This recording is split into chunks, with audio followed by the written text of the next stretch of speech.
Welcome, ladies and gentlemen, to another episode of What's the Res? Here at What's the Res, we are dedicated to hosting the ongoing conversation about the current resolutions in the world of high school debate. I'm your host, Josh Herring. I am the Dean of Students and Head of Debate for Thales Academy in Rolesville, North Carolina. My guest today is an old friend from years ago. Mr. Luke Juday, who is the Director of Planning for Waynesboro, Virginia, is going to join us to talk about the February Public Forum resolution, which reads, "Resolved, on balance, the benefits of urbanization in West Africa outweigh the harms." Luke, thank you so much for joining us on the show. Thanks for having me, Josh. Well, Luke, before we get into all the nitty-gritty of cities and sewage pipes and schools and roads and all that, tell us a bit about your debate story. I think I'm correct in remembering you were the first person I knew who did debate in high school, and then you kept going with debate in college. So tell us some of what you've done over the years as far as debate goes. That's right. I was homeschooled, so I was in the homeschool debate league in high school towards the end, and I got really into it. And then I debated in college at Grove City, and I did mostly NPDA Parley, but some British Parliamentary towards the end, World style, and actually got to go to Worlds my senior year, which was a ton of fun. Then afterwards, I taught debate camps to high schoolers during the summer, and I also spent 6 months in Botswana doing debate and helping with the World Universities Debating Championship in 2011, which was held in Botswana. Oh man, is that the one that you were then competing at? That was in Botswana, or was that a different location? I competed at it in 2010 in Turkey. And then in 2011, I was there on a scholarship, and I was just helping with the organizing committee, doing logistics and registration. And I helped coach the University of Botswana team a little bit. And we went to PanAfrican Championships in Namibia, which was really fun. Man, what a great experience that must have been. Mm-hmm. I love how debate helps people really see the world in a lot of different ways. I mean, not just the intellectual disciplines of comparing arguments, but literally there are so many people who help students travel as part of the debate world, and you get to kind of see just how broad the debate community is. That's fantastic. It's also really neat because over there, Botswana is a small country, about 2 million people. And, there's really just one major university, the University of Botswana. There's maybe 4 other sort of secondary universities.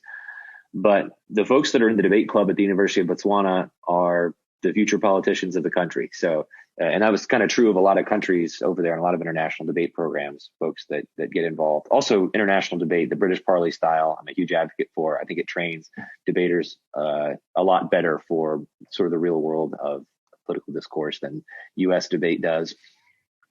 You don't think there's a lot of efficacy in being able to run a plan inclusive counterplan and develop the perfect critique format? That doesn't actually win votes or influence. Right. It's interesting. I mean, there are some interesting parallels to like the British parliamentary system to the parliamentary system that's used in a lot of other countries, and the American debate system to the two-party system in the U.S. And that, the one-on-one, one team against another team, 2-team format in the U.S., your incentive is just to make the other team lose. If you can make the other team lose, then you win. In British Parley, there are 4 teams in every round. There's a coalition government and then 2 opposition factions. And you've got to distinguish yourself. And you can really try to nail one team, and maybe they'll get the 4th rank, but you'll get the 3rd. So you really have to also bring some positive ideas if you want that number 1 rank in the round. Oh, that is fascinating. We have experimented on my team. We had a couple days at the end of a quarter where we decided, okay, we don't have a tournament we're getting ready for imminently. The next resolutions haven't come out yet. So I was looking for things to do. And I found a just breakdown of British parliamentary style. And so we did 2 days and tried to have a single round across with all the parameters of however long we had for class at that point. But I don't know that we necessarily did it correctly, but my students loved it. They loved, and even some of my speech kids found that their speech skills actually prepared them pretty well to jump into a debate format, which I'm always on the lookout for. Yeah, it maybe doesn't go to the same depth of logic that U.S. debate theory does, but that's part of the stuff people can't follow, though.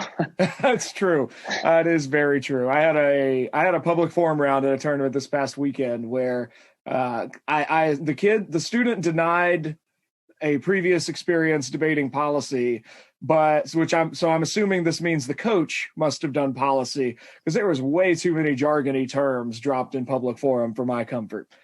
Well, Luke, I'm always happy to meet people who have gone on to be thoroughly successful, and at least debate is part of their story. So tell us a little bit about where you've gone in life post-college. I mean, I know you're now director of planning. So how did you discover a love for city planning and kind of get into that as a career field? Sure. When I was a kid, I wanted to be an architect or civil engineer. I played SimCity constantly. Built my first city of 1 million people on SimCity when I was 6 years old. So that was my thing. And then just totally got out of that. I got into debate, and I think people will pigeonhole you as either a letters guy or a numbers guy. You're a math science person or you're an arts person. And, I liked debate. I was good at it, and kind of just thought, well, I'm an arts person, and had some weird things happen with math. So I just thought I'll study political science. I did that, got really into political philosophy, thought I'll go get a PhD in political philosophy and teach and stuff. And kind of through just a series of circumstances, realized that I was not enjoying that route, that there was something missing there. And Dad pushed me to do some aptitude testing for career stuff, objective type of tests where they have you play with the blocks and do these charts and all these things. And they kind of came back from it and were like, man, you have really high spatial and numerical reasoning abilities. And you're not using them at all in your chosen fields, and you're really not very good at some of these things that are sort of necessary to be, in some of these fields you've looked at. Have you thought about trying to shift over towards engineering, urban planning, or that kind of thing? And incidentally, I was already starting to read a lot about planning and was fascinated by it. I thought it was just really, really interesting stuff, and it tied in everything that I learned before. And I am a little bit of an arts guy, but planning really is a jack of all trades discipline. You're sort of the fulcrum point between the technicians, the engineers, the architects, the development business community, and the sort of political side. It's really just the political side of development. And so having a political background was helpful for me. It's really important. You're mainly engaging in public discourse and planning. And so having some debate ability, also, it's not as much. There's some folks that just have competitive personalities, and I think they really enjoy law school. If you enjoy the part of debate where you have your side and you're just going to try to find any way to make the other guys lose, and really want to advocate for your side, then law school is probably better. I had a lot more of a cooperative personality. Even in debate rounds, I enjoyed considering both sides of an issue and kind of playing with, could I think that? Maybe I could. And planning is much more like that. We have to take mediation and facilitation skills in grad school, and you're doing a lot of trying to understand where everyone's coming from, trying to see if you can integrate a vision that everyone can get behind. So city planning, it sounds like, is, I guess in the back of my head, I sort of had a quasi-communist picture of someone drawing up a very detailed blueprint and then just like, aha, the city plan is that we will have a CVS pharmacy on this corner, so therefore it's going to happen. But you're describing something much more organic, where it's almost as if every stakeholder is kind of coming to the table, and the planner is sort of a facilitator for developing a consistent vision of what a city is going to be. Is that accurate? Yeah, I'd say that's an accurate way to put it. There's so many different players at work. As you said, I mean, there are places and regimes in history that have done city planning in that way. And in fact, it's funny, we would get a lot of Chinese students in my program, and a lot of them came in with much better design skills than the Americans did, and tended to have more of an architectural orientation towards it, because planning a city is deciding where everything goes. And we definitely learned some of that. We did design. My program was in an architecture school, and there's planners that go to work for developers and help to do subdivision layout and all that kind of thing. But generally, as planners in the U.S. are political bureaucrats. They're dealing with the land use law. And so a lot of what land use is just so much more complicated than, it's affected by the market. It's affected by politics and people's, but everything you do on a piece of property affects your neighbors, and everybody has ideas about what should happen with every piece of property, especially the closer people live. The more urban the environment, the closer people are, the less that you're able to separate all the externalities that are overlapping across them. And cities really thrive and grow and flourish and are great places to be when you can effectively overlap all those externalities on top of each other, and people are getting all these spin-off benefits from each other's presence. But that also creates a lot of friction.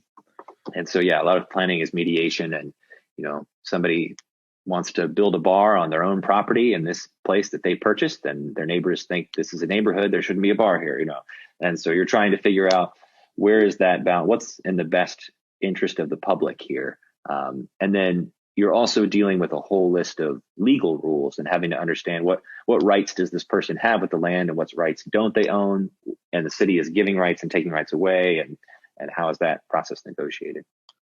Oh, that is fascinating. So really, then that's going to vary a lot depending on where you are and probably how old the city is, I would assume.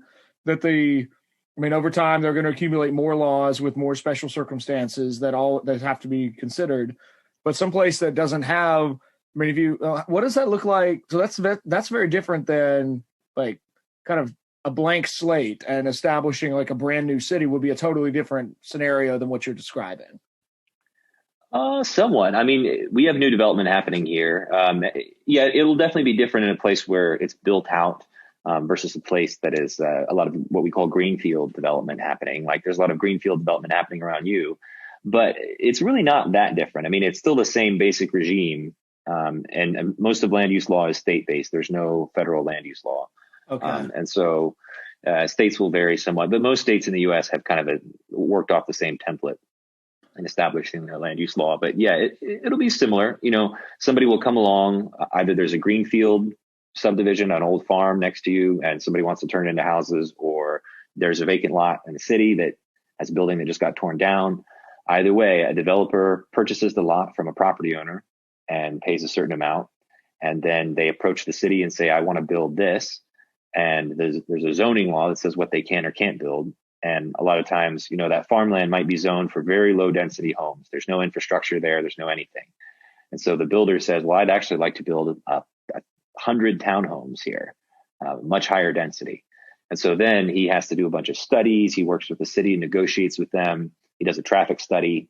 I sit down with him at the table and say, okay, well, you're going to develop, generate enough traffic that we have to have a traffic light at this intersection now. And that's $400,000. So, what are you going to do? You want to halvesies with us or what? Is that really like $400,000 per traffic light? At least, yeah.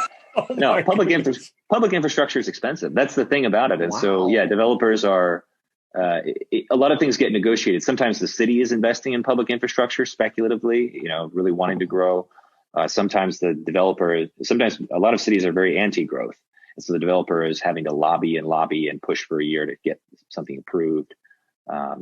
It depends. There's all kinds of, and the laws, the national laws, and the state laws set up incentives for cities and local developers too. So. Oh, that is fascinating. I feel like there's so many follow-up questions I want to ask, but I'm going to stick with my list for the moment, at least. All right. So the key word in the resolution that students have to balance are benefits and harms of urbanization. Can you help us with any thoughts about the meaning of that word urbanization? Is that just referring to like a city getting bigger, people moving to the city, or is there more to that term that we should know about? I would generally think of urbanization as being integration into the urban economy, in the sense that most of the U.S. is urbanized now, something like 80+%. But people would have different definitions. Some people in the U.S. really see urban as specifically higher density development. And so if you live in a suburb of a major city, you might think that you're not in a particularly urban place. But I think a more conventional definition from economics is you're a member of an urban economy. Your economic base is not coming from the farmland around you. People basically extracting natural resources, growing food, and then towns scattered around that have support services, lawyers and bankers and everything to support that economic base. You're really engaging in what we call an agglomeration economy. And an agglomeration economy is why cities boom and thrive. And that's when a firm produces something that doesn't require natural resources or space, like a manufacturing firm. Maybe they're importing their natural resources, they're hiring a bunch of people, and people working together are generating money. They're generating value through trade or labor. And agglomeration economies happen when a bunch of different similar firms are all close together. Like you'll notice in a lot of cities that similar firms will cluster Like there's a small town that my family has a lot of connections to in Indiana that has a huge biomedical device manufacturing cluster. And they've got 4 or 5 companies there manufacturing these devices. And that makes sense to them because they start to draw a labor pool that they all work from. And their scientists jump around from one company to the other. And yeah, you're building up those overlapping benefits within one labor market. So then so urbanization is really this, we could kind of define that in terms of opposition to agrarian almost in a sense. And then looking at kind of all the pieces that go into make that you call it the urban economy. Mm-hmm. Okay. That is really intriguing. Now help us think through, because this from talking with you, it seems like this is all like right on the tip of your mind. Like this is where you live day in and day out. What all are the pieces that go to construct an urban economy? So I'm thinking and what I've been reading so far about West African countries, it seems like they have some cities that are decades, centuries old, but they also have huge sections of the country where still some countries have 80 to 90% of their population is rural, but now they're moving to the cities. So we've got this kind of almost this booming urban economy growing. Like, what are all the pieces that need to happen before you could recognizably say, aha, here an urban economy is like, it's developed, it's there, it's happening? I would say what are people employed in primarily? If the majority of people are still subsistence farming or even in some kind of agriculture, that's clearly not an urban economy. But yeah, urbanization is a lot easier to see, I think, in a less developed nation because things are a little bit strange in the U.S. The vast majority of people, I would argue, in the U.S. are urbanized. You are, I am.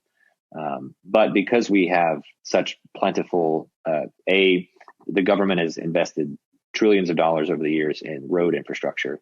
And we also have a very high income. So we're all able to afford private cars. And cars allow you to spread out a long way. A lot of people can commute a very long way. And so you have an exurban phenomenon. You have people that are living in sort of rural. There's a rural county out west of here, and you'll just see farms and things like that. But I'd actually argue most of those people are urbanized, and that most of them are commuting to most of their money is coming from a metro area, or like all the people in Central Virginia out, an hour or two outside of DC. Maybe they're retired. Maybe they made their money in an urban economy as an attorney, and then they retired and bought a horse farm 2 hours away. That person, I would still say, is an urban person. They made money through that exchange with other people there. So yeah, I would say in a lot of developing nations, it's a lot more obvious because folks are not able to commute as far, and so cities get very dense and very chaotic early, and grow really, really rapidly, and the incomes go up. I think that's a key thing. I mean, the reason people urbanize is because they find way more opportunities in that context than in an agrarian economy. Well, let's talk about some of that population density for just a moment. How do cities, you mentioned earlier that some cities actively work against the idea of growth. How do cities structure for growth? Is that a common mindset to kind of expect, we're going to grow by 2%, 5%, 10%, 20%. And however, how does that work on the city planning end of things? Yeah, as a planner, you should have what's called the central intelligence function in planning. You should be aware of what's likely to happen. And we use population projections all the time and that kind of thing. But I mean, cities approach it all very differently. Often cities are reacting. Often they grow because of, they grow organically because there's market demand, because they're booming. And then reactively, they're trying to go in and fix things and put in infrastructure. And that is frustrating sometimes because, it's so much more expensive to retrofit an area than it is to build it right the first time. But at the same time, in China, they've done a lot of just brand new city building. Just throw up a city of 60,000 people, an hour away, and just build it and sell it. And they haven't been wildly successful with that, I would argue. There's a loss of, as you alluded to earlier, the Soviet style, whatever. Cities are so big and complex that they are hard to plan effectively. Like they really do need to be organic in some way. So yeah, it's hard not to be reactive at a certain level. But yeah, a lot of developing nations, the biggest issue is just public health infrastructure, sewage and water supply. Transportation really quickly becomes a problem. They get congested really rapidly. So walk us through some of the specifics there that you would see. I mean, like what are the potential harms that could happen if a city in the span of, say, 6 months suddenly increases by 1 million people? I would say you'd be likely to have a lot of infrastructure problems really quickly. That said, if all those people are coming to the city, it's probably because there's a huge benefit to them opportunity-wise. I'm trying to think in terms of I'm going to be a little bit biased because I'm going to say that, at least from an economic perspective, urbanization is just a pure gain. Now, I do have a little bit of Wendell Berry in me. So there's a little bit of a loss Don't there we that all? I'll sense. Yeah. I'm trying to think of what I would argue in this resolution are harms. It's easy for me to come up with benefits if you sort of understand how urban economies work, but harms. Well, do start with those benefits for us, because on our previous episode, Ethan and I managed to come up with a lot more harms than benefits. So if benefits are coming first to your mind, I'd love to get those on this episode if we could. Yeah, actually, can I throw out a couple of books that that'd be great. I'm sitting around right here because I am prepping for a class I teach. The first book you should definitely read is called Triumph of the City by Ed Glazer. He is a urban economist at Harvard, and this is a great, really catchy book that's got a lot of stories about, including developing nations, how they come about. If you have really, really aggressive readers or folks that want a challenge, this is Alain Bertin's Order Without Design, How Market Shapes Cities. And that's all about kind of the development of and growth of cities, and has a lot of international applications as well. Another great book for understanding the U.S. more, but it mentions mostly other developed nations, is Zoned in the USA by Sonia Hurt, which is the origins and implications of the American land use regulations. Benefits wise, I would say the biggest one is just opportunity. That's why people come to cities. And a city maximizes, Alain Bertin talks about the 30-minute commute shed. So most people are willing to commute about 30 minutes a day, or about 30 minutes one way. And that's actually been true through most of history. If you look at the shape of even prehistoric cities, they're based on how far people can walk within about 30 minutes. If you look at Old Town Alexandria, it's within that sort of length. And different forms of transportation and different configurations of roads can make that easier or harder. If you cut a big highway through a bunch of farmland, suddenly you've broadened the area that people can access within that 30-minute shed. And so a big measure of what benefit a city is providing to people is what kinds of opportunities, job opportunities, recreation opportunities, what kinds of other social opportunities can people access within that travel time. And so urbanization gives them a ton more options. And you're moving from a rural area to an urban area, you suddenly have so many more possibilities. Second big advantage is just income and strength of the economy for the country. If you look within, obviously there's all kinds of things going on in different nations with their history and how developed their economy is. But if you look within those at the size of the city, it's actually an exponential effect for every, I would say, I'm trying to remember the actual numbers. But there's something like a 1.3 multiplier. Like if the city doubles in size, it multiplies 2.5 times in GDP. So just the more people that can be part of that labor market together, if they can cluster together, the more dynamic that engine becomes. And that's part of why big gets bigger. And you have the Tokyos of the world, the Sao Paulos, they just continue to grow because the more people that they can integrate, the bigger and the wealthier they can become. Now that reaches a limit point when, people can't be mobile within those places. They can't take advantage of that because they can't get across the metro area, et cetera. Even Hampton Roads, you think about being right in the middle of Norfolk. It's about a 30-minute drive to get up to Newport News or down to Chesapeake or over to Virginia Beach. It's kind of that, and it's very auto-driven. That's fascinating. It reminds me of a moment I was sitting in James Brandon's Understanding Theater class at Hillsdale, and he told us that the human attention span runs in 30, 45, and 90-minute chunks. And then he's like, and then he just started naming TV shows and plays and movies that, and particularly for plays, he could go back centuries. And there are short one acts that tend to be about 30 minutes. There are slightly more convoluted ones between 45 and 50. And then there are long ones that tend to be about an hour and a half. And then that's where you take an intermission. Doesn't matter if it's the best thing in the world.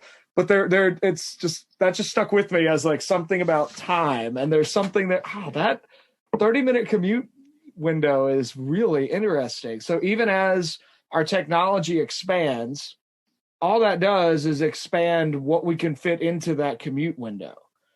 Yeah, to a certain extent. Yeah, it expands what we can fit in, expands the amount of land that we can eat up to do that. So people also want space. They feel bunched up when they're too close together. And you can solve that problem by building tall buildings. So that's what happens. But and you'll see in the middle of the city, which has the most access to everything, that's the highest value land. And so that's where dense buildings will get built to take advantage of that expensive land. But yeah, that's so those are the reasons people often move to cities, is that opportunity. That's an advantage. A big advantage is that people today, and this was not true historically, it's not true in the Middle Ages, but people are much healthier in cities and tend to have a lot higher quality of life today. Life expectancy is longer. You have better access to medical care. We've managed to eliminate most of in the Middle Ages, when we didn't understand as much about medicine, sewage, you were likely to live a lot shorter in a city because you were more exposed to diseases and feces and things like that. But today we've gotten rid of a lot of that. We've also managed to get rid of a lot of pollution, though developing countries are really struggling with pollution in cities still. Interesting. Yeah. Okay.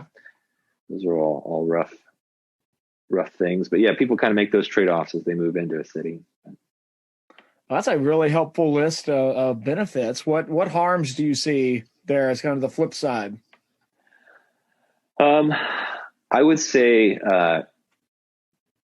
cultural transformation. Like places as they urbanize often experience a really dramatic disruptions to their culture. Community grows over time, and it's the product of long-standing relationships and traditions that get built up. And what you have in many developing countries, and it will not developed nations as well in the old world, not in the US so much, we have a different pattern, but you have villages that people mainly come from in rural areas. And those have histories and connections, and people have strong local support systems that don't show up in economic figures. It doesn't appear in a GDP that this person is helping that person, but they have that network, and they have that support, and they have that, they have a system of morality that's been taught, that they all understand, that they all can sort of roughly enforce and abide by.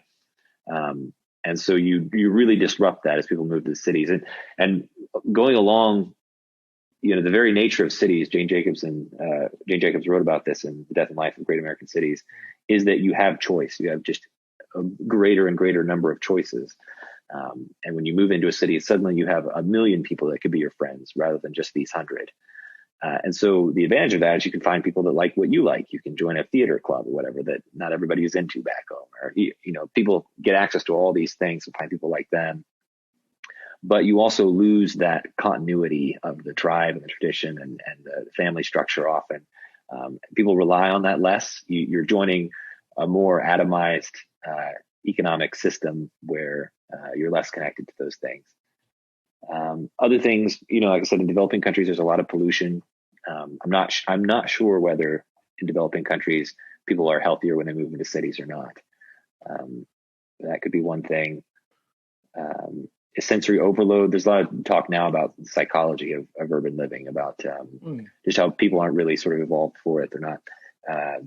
There's so many things happening around you constantly that we kind of have to adjust culturally and personally to city life, because it's not, it's not what we're accustomed to. I'm trying to think some other negatives. That kind of relational change is fascinating. I mean, I think something I know it's almost 20 years now. Robert Putnam's Bowling Alone kind of focused on the sociology of that sort of urbanization effect that's kind of really worked its way throughout most of America, such that it's really hard, I think, for us in, say, 2020 or 2021 to really resonate with what was a relatively common experience just 100 years ago of small town living, that where that small town wasn't just a place for economic advantage, it was home. The PhD program I'm in has somewhat of a fixation with Ray Bradbury, or at least one of the founding professors has a fixation with Ray Bradbury. So I've had 2 classes that have required me to read Bradbury novels, and he manages to capture that sense that, like, kind of like I don't know if you've ever seen Thornton Wilder's Our Town actually staged. It too has that sort of just like Mayberry, this is home, these are my people.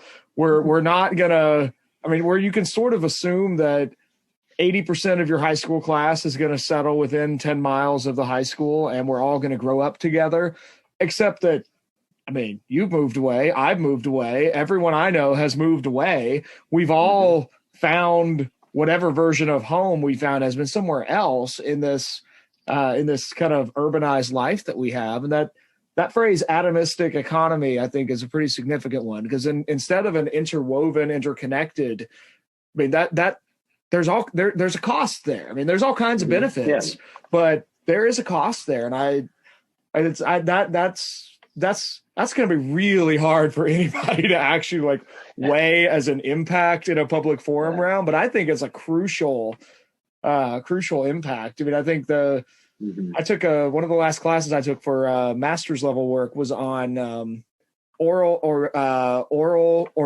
versus literacy. Walter Ong. Yeah, man. Love me some Walter Ong. He's great stuff. He's big in Grove City. Oh, that's fantastic. He was not somebody I ever encountered at Hillsdale, which in hindsight is really odd. But I mean, but Walter Ong makes this great case that like there really is something that we've lost in the way that oral communication ties us together across generations, but literacy really frees us from that. I don't have to learn from my grandpa. I can go read books about the Great Depression, and so there's something there too, where tribal Africa is still one of the largest sections of orality left in the world.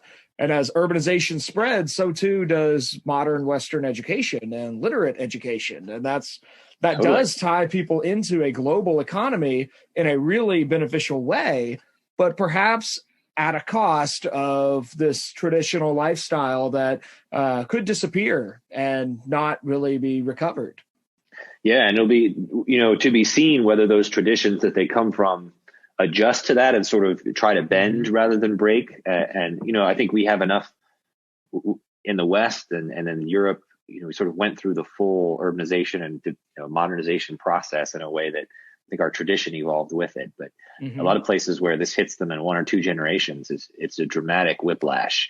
And if the tradition can't update itself, oftentimes people are left without that tradition, and people suffer when they don't have some kind of tradition or some kind of guiding narrative or meaning from their community of how they're supposed to live. Another thing that I would throw out there that Wendell Berry would argue, and this is like a borderline Marxist argument, but I think not really Marxist, but there's some validity to it. But that's the alienation economy of the urban, that what you do is you're so alienated from the effects of what you do. When you're in the village, it's like, okay, you go out and dump a bunch of trash and everybody kind of sees you dumping the trash and you can see where you dump the trash. Like, I should take better care of this property, versus now, I put my trash in a dumpster and it goes away and I don't know what happens. I know what happens to it because I'm a city planner, but most people don't know what happens to it. I burn, I drive my car and burn a bunch of CO2. It disappears in the atmosphere. It causes some, mild impacts to people that are hundreds of thousands, thousands of miles away. I never see it. I engage and I buy a phone, and, that creates a whole product line elsewhere that I'm totally detached from. So yeah, Wendell Berry would argue that part of why we need more focus on community and smaller communities need to thrive is because people need to understand the effects of their actions on the place. And I think that that's possible. It's just different ways of going about it. There's kind of an organic way that can happen in a village, where in a city it's got to be policy and costs and I mean, I think there's definitely, that's part of why you do, at least certainly a lot of our conversation focused on an American context. I mean, I think oh goodness, this is going back. I learned this from Stonebridge, but I think it's far more true than some of the other ideas I learned at Stonebridge. But the American principle of association is key to that. I mean, I think it's part of why, as you get the rise of major cities in America, it's paralleled with the growth of different associations, so people forming these tight networks.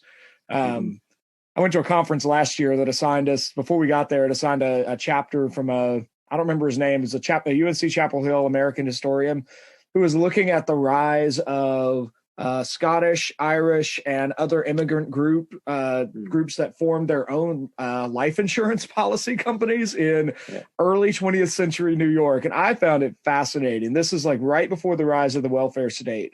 And it was that same idea of like, here is this community that's now been transplanted from traditional Irish village. And now there's people who never would have interacted in Ireland, except they would have shared a language and a culture. Now they're all in these apartment buildings, and they're going to form their own associations to help each other live a better life. And there's some kind of core identity that ties them together. And they're sort of trying to replicate some of those natural tendencies in a village. That's thought is fascinating. Do you think property ownership does any of that as well? Like, because I would argue I pay a lot more attention to what I do on my property now that I actually own it than when I was a renter. Like, I care about my own actions more. And I don't know if that's really just me or if that's like a widespread effect of property ownership.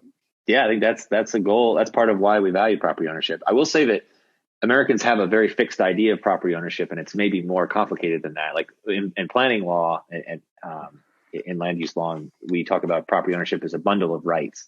You can't put land in your pocket or whatever or carry it around. It's like, it's what you actually own is a set of rights that are on file at the courthouse that you can go and appeal to, and some places separate those rights differently. Like in the U.S., right of exclusion is a really big deal.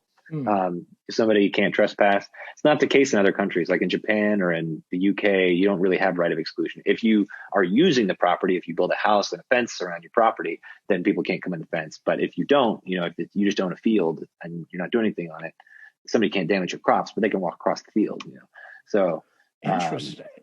And in Japan, actually, you can't even, if you're an absentee landowner, you just own a piece of property and you don't even live there. People can come and build shacks and build little shanties and live on it, and you can't evict them unless you can show the court that, hey, I need to use the property, I need to plant some stuff or whatever.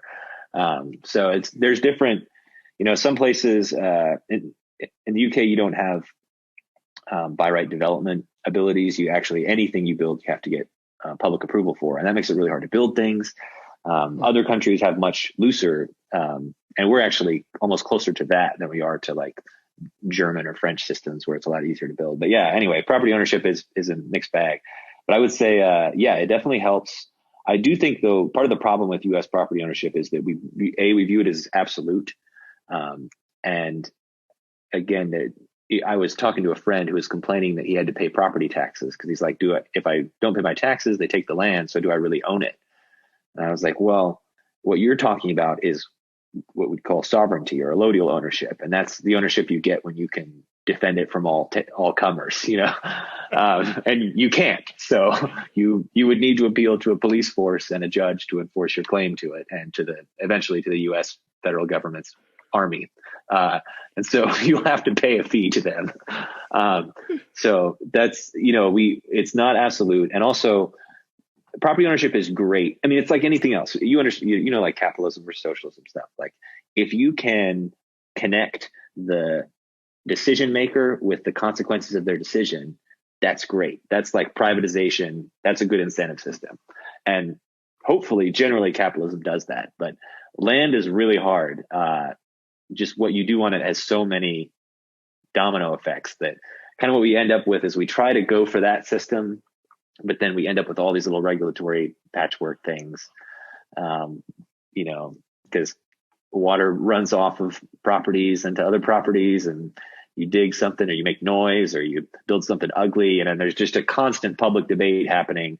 And there's opportunities for synergy where people in one area can agree on a common good or an ideal way of orienting things, but it might not match the way that people currently have their property set up. And so anyway, I don't know. I'm straying very far afield from your question. I'm realizing. Oh no, that's I'm trying to think about, like, I don't know. I still lean very, very capitalistic if we're talking about theoretical debate.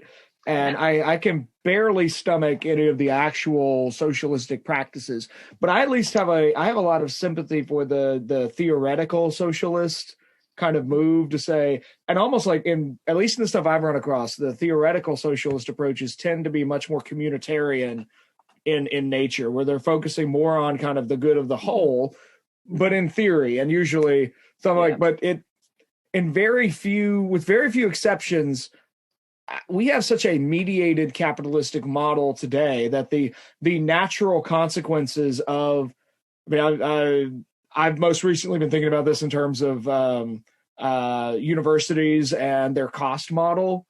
I'm thinking like, okay, the GI Bill was a huge benefit to returning soldiers from World War II. And yet, in such a huge way, once universities have tied themselves to federal money, they are cushioned from the reality of the market. They no longer have to figure out how to offer their services at a price that the public can afford. Now, in a sense, there's always been a public-private partnership with higher ed. Like 1945 is not a completely unique moment, but it's a substantial change. And so I'm like, it's not a totally free market. So, and like all of that just means it's more complex than the like capitalist socialist dynamic really allows for. It's not really either of them. It's a managed system that has evolved in a way that like each generation has tried to change it to fit their current needs. And it's really hard to say if it's better or worse because we're always looking at it from our current moment's point of view. Exactly. So, I think that's a deficiency of both communistic idealism and sort of some libertarians. They want to create, and sort of some of the history of America is wanting to create an a priori, let's just start with a few logical axioms and work from there. And you inherit a system that you're born into that's already ongoing, and you tweak. And that's a great analogy for cities, because cities are exactly like that. The amount of money that goes into building just the basic infrastructure, the amount of labor and effort to, that makes this. That's why cities go on and on forever, even where economic debate disappears. But they, I lost you for a second there. But they build over time, and people inherit. It's very hard to replicate what somebody has in an 800-year-old European city. That the amount of labor that's gone into every square inch of that property over the years. Yeah, especially when you think inherited about the ways that even gets updated with. I cannot imagine. Inheriting a 1,000-year-old home and then thinking, this is great. This is a priceless piece of history, but good Lord, I want air conditioning. So where's the duct work? Right. What do I do? Like, there's something's leaking. I don't know. It's somewhere in this 1,000-year piping. Like, it's crazy. Well, that's a huge issue with cars too. I was going to say, because we tore up a lot of U.S. cities to build giant roads so that we could park cars everywhere when they came in, because cars are very space consumptive. And that's going to be an issue in African cities as they grow. As people get wealthier, this is happening in China now, a lot more of them will purchase automobiles. And it gets much, much harder to run a dense city. I don't even see how it's possible in China. And I think in a lot of other countries, they will end up being more like Singapore, where they just really, really heavily tax automobile usage. That's just fascinating. Yeah. Well, Luke, let's wrap this up with a couple of. Let me just hit you with a couple of things I've found so far. It's still pretty early. This resolution's for February, so here's a couple of facts I've heard. I just want to kind of get your take on it. I know your expertise is in American city planning, not so much. You haven't gone on to get a PhD in African diplomacy and bureaucratic management or anything like that. But factoid number one. I'm pulling this from a Brookings Institute report. Apparently, in 1950, there were 27 million people who lived on the continent of Africa. in 2020, that number has increased to 567 million. I mean, sub-Saharan Africa, right? The article actually just kind of lumped all of Africa together with a hyperlink. So that may be sub-Saharan Africa, or it should be higher than that. Anyway, keep going. Okay, well, I mean, like, what are your thoughts on dealing with that much population growth? Like, what kind of just what are your thoughts on hearing those numbers as a city planner? Well, before I got into city planning, I was a demographer at UVA, and that's a whole other can of worms because when you have that rapid population growth, you have the population pyramid, which we don't have anymore. We have a population column, but they still have that pyramid where there's tons of babies at the bottom and narrowing up to the top. And you end up with a very, very young population. And that can make for a really dynamic economy, but also can make for a lot of cultural disruption. Generally, the younger the society is, a lot of the Arab Spring countries, that had those revolutions were very young nations. And that's when those kinds of revolutions happen, when there's lots of young people, kind of like the U.S. in the 60s with the baby boom coming through. So that's one thing I would think of in terms of population growth. Also, yeah. Well, anyway, go ahead. Oh, I think this is always, I have never thought about that as a catalyst for revolution. I think I've tended to think kind of about the culmination of a series of ideas into a certain generation, that kind of intellectual history approach. But yeah, that's really interesting. Think of it as the soil for that. That's the seed. Yeah. I mean, but that makes sense why you would get, because there's you get, if you have a mass amount of adults and older adults, like they honestly, I find that people in their 30s, 40s and higher today are not reading tons of crazy stuff. College students are reading all kinds of crazy stuff. They're really interested in the crazy stuff. But we currently have we have way more old people than we do young people, as I understand it today in the United States. Yeah, most of the West does now. And societies kind of tend to stabilize then, or you become more reactionary as they get older. Well, I think that probably is the other thing I wanted to ask you about. I ran across the phrase youth bulge, and I'm assuming that that's referring to this swollen population at the bottom of the pyramid. That's I have not been able to find a total list of what exactly these huge cities are. One article listed, and I may be butchering these names, but Barnaco, Niamey, and Conakry as three huge, massive cities that each have more than 50% of their country's wealth and GDP production contained within those cities. Now, you've told us a lot about these cities as centers of opportunity, and that kind of opportunity being the big draw. That's why people can move to cities. Can you share any kind of closing thoughts or any thoughts with us about slums and the existence? Because several of the pictures I've seen so far and articles I've read have talked about one city had, I don't remember which city, but it had 4 million people living in a single slum. And it seems that, it just seems that there's a lot more people than there are opportunities in these cities, but people keep moving to the cities. What are your thoughts? I mean, first of all, look to people's individual choices. If they're still moving to the slums, the chances are there's still opportunity that they're coming for, Okay. People don't do just purely not self-interested things. But yeah, there's a lot more to meets the eye than slums. That's why I'd really recommend this Triumph of the City book by Ed Glazer, because he goes into depth more on slums. I helped write a public health case study for the slum Dharavi in Mumbai. And it's this really hyper-dense, chaotic slum right in the middle of Mumbai. And the government had this huge program to redevelop it and wanted to clear out huge sections of it and build new public housing towers. That's a lot of what happened in the U.S. And there's not a great history to that. And they've, even in Mumbai, have started to discover that didn't work very well. That even in the chaos, that organic order in those slums often works better than the government coming in and just constructing something from scratch. Over time, now what is an issue in a lot of slums is public health. Oftentimes they don't have public health infrastructure, and that can create really rapid spread of, in Dharavi's case, tuberculosis. So that's probably the first thing the government should do, is try to focus on providing some kind of sewage.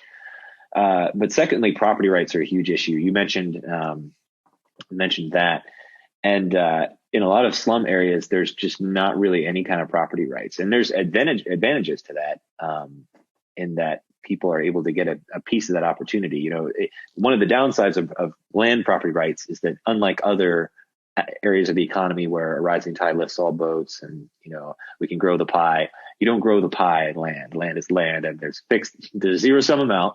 And I'd argue that's part of why communism was more successful at persuading agrarian societies where the wealth was more land based, because they can. It makes more sense in that context. Yeah, if a bunch of people own all the land and the other people don't have the land, the people that own the land control everybody else, and you got to rise up, whatever. We're in an industrial economy that doesn't make as much sense. You can start from nothing and build your way up. But yeah, some of these slums are really areas of opportunity in that they're places where people can get very cheap access to the kind of jobs that are available there by living very densely. Density, Americans don't like density, but density is part of that opportunity, and it's a way that people who can't compete, who can't compete for, like, your house is probably on a fourth of an acre or something like that, or half an acre, yeah. Yeah, if you're in the middle of the city, let's say you're closer to the middle of the city where all the jobs are, and bourgeois Josh, I don't know, wherever we are, my house owns this half acre. But there's like 3 poor families that, want to get into the same area and get that same access to the jobs that you have from your location. The way that they compete with you is by bunching up, and all 3 of them living on your half acre, and so that's what density ends up becoming, is this really intense way of getting that opportunity and getting them into the center of the city. And that's part of why Dharavi is still booming. And I would say a lot of those slums in West African nations too, is they're places that people are using as entry toeholds into that. So then that sounds to me like it would be a great strategy for people on the pro side on this resolution to find 1 or 2 cities that might be the case study cities that you focus on for your analysis, and really map out what is that opportunity. Is it in private companies? Is it in new developed fields of industry that no one really understands yet, but they're hiring and they're paying? Where is it in mining? Like, where is that opportunity? And be able to, I really like your focus on individual choice. So the fact that, like, people are still, even if we look at it from an American point of view and think, who on earth would live in this slum? But it makes perfect sense for a 5th son to move from the village into the city and maybe spend 10 years living there. But maybe I don't know if he's supporting the entire family back home with his revenue or what, but there's some reason where that makes sense. And I think that's a really helpful analysis. Yeah, and a lot of you can even look at the history of New York City and the tenements that folks moved into when they first came there and bounced around. And I think in the U.S. we've really, both for aesthetic reasons and for sort of bourgeois sensibility reasons or whatever, we've really tried to clear out any of that from happening. We have very high standards for entry level housing, for entry level, and we don't allow a lot of getting close together on land. We have really intense density controls in the U.S. And that's the main way that we're different from the rest of the Western world. And that inhibits that opportunity in cities a lot of times for people. We could do a whole nother episode just on, like, housing cost and the cost associated with that. Anyway, we won't get into that, but we were very fortunate to get into our house when we did, because it was zoned rural, and that helped us get in without a down payment. But the year after that, it was rezoned, and it's now zoned urban. So we would not have access to a USDA loan that we ended up using. So that was interesting. God's timing on helping us get into our house when we did. But I'm all about housing affordability stuff. It's a massive issue in Charlottesville. Charlottesville's blowing up, and housing prices have skyrocketed. There's almost nothing in the Raleigh area and the surrounding. Like, you have to get. I mean, we're 25 minutes from downtown Raleigh where I live, and there's almost nothing below $250,000 for a house anymore in this area. And a lot of that is American history. There's a natural, if you read like urban economic stuff, there's a density gradient that starts to build up in the city over time. And the U.S. in the 20th century really locked that down. I think our biggest cultural relationship to urbanism is that we hate density. And so we've come up with all kinds of ways for neighbors to object to it. and to stop it. And so we have definitely the most intense way, maybe other than the UK, density controls in the US. And it creates a big issue for us in terms of the city can't grow or can't provide that housing supply. Man, that is absolutely fascinating. Luke, thank you so much for sharing your expertise with us. I have learned a lot on this conversation that I never knew about. It is a delight to talk with people who have spent the time and the effort in researching and learning about an area and then are willing to share what they've learned. And thanks for having me. This was really fun. Glad that you're, it sounds like an interesting subject. I wish I had more to say about the actual resolution. Well, fortunately, I think we have plenty of stuff to hand. I have plenty of specific cards to hand my students, but at least the biggest thing I've found that students need is not just research, but they need the wider conceptual stuff to really put that into context. And that's what you've given us today. So thank you so much for that. Ladies and gentlemen, thank you for joining us on this episode of What's the Res? We here at What's the Res would love to get your feedback on this episode. You can do that by emailing us at what'stheres@gmail.com. You can also follow us on Twitter, Instagram, and Reddit at the handle at what's the res_. If you are on Facebook, which I think most of our listeners are not if they're actual debaters, but you can find us on our Facebook page at facebook.com/what'stheres. My guest this episode has been Luke Juday. And until next time, work hard, speak well, and seek the truth.